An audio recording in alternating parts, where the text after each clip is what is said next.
Let's talk about a strategic and effective overarching marketing engagement model.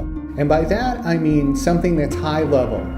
We know that we need the CRM systems and all the great mechanical aspects of marketing to be successful, but why do we do these things? What's the context by which we engage internally with employees and externally with prospects and customers and the media and other key stakeholders? So let's take a look at this simple model. Overall with this model, it's called a data-driven model. I've also called it a revenue-centric model. But the first item, researching your target audience. And I'm going to pepper the conversation with some facts and figures to help drive home some points. Researching your target audience is twofold. First, from the content perspective, you need to know what resonates, what's interesting to your target audience.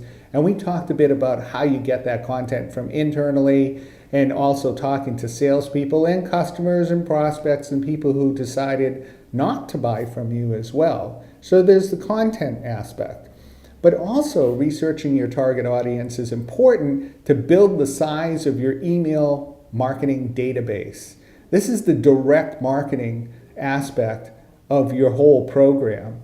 So at Genscape, we went from 3,000 names in our email database to 450,000 names in 3 years. And within a year or so, with strategic partners joining in and adding their databases to the mix, our 500,000, 600,000, 700,000 name database approached 1 million names. And we were able to truly achieve a level of reach in the market that you just couldn't get at 2,000 names in your database. So there is a notion of researching your target audience from the content perspective, knowing who they are, and being able to physically reach them by increasing the size of your email marketing database. We can also talk about volume of social media followers and other things. That's just one example. The next phase here is crafting compelling content. As soon as you know what your key value in the marketplace is, what your differentiation strategy is, then the content should be customized to Twitter, LinkedIn, white papers, webinars, sales closing tools, email blasts, etc. The next phase of this program is deliver across all channels. There are some markets where it's critical to differentiate a channel strategy and to know precisely which channel performs the best. Indeed, over time with your CRM, you should learn which channels, what creative, etc., what's working and what isn't.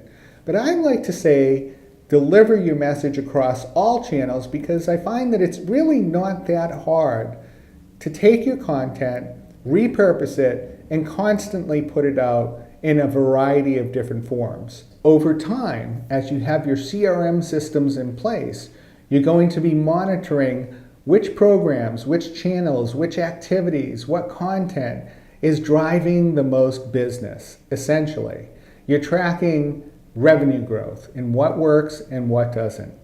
And another way of looking at this is that you're getting a line item ROI on all your marketing activities and programs. Once your CRM systems are in place, you're coming to the end of this model, and here you want to take these leads that are coming in and you want to rapidly route them to the best salespeople, and working with sales leadership and making sure you're well integrated so that the prospect quickly gets a call back, is contacted with smart and relevant content. This is what helps drive revenue growth.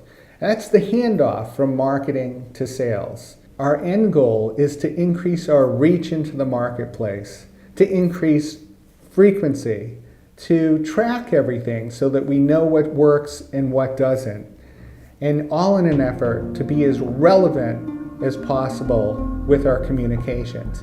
This is a simple marketing engagement model, but I found it very effective in unifying different teams in different geographies under a common framework of what it is we do and why we're doing it. It really helps people work together collaboratively to build a world-class brand.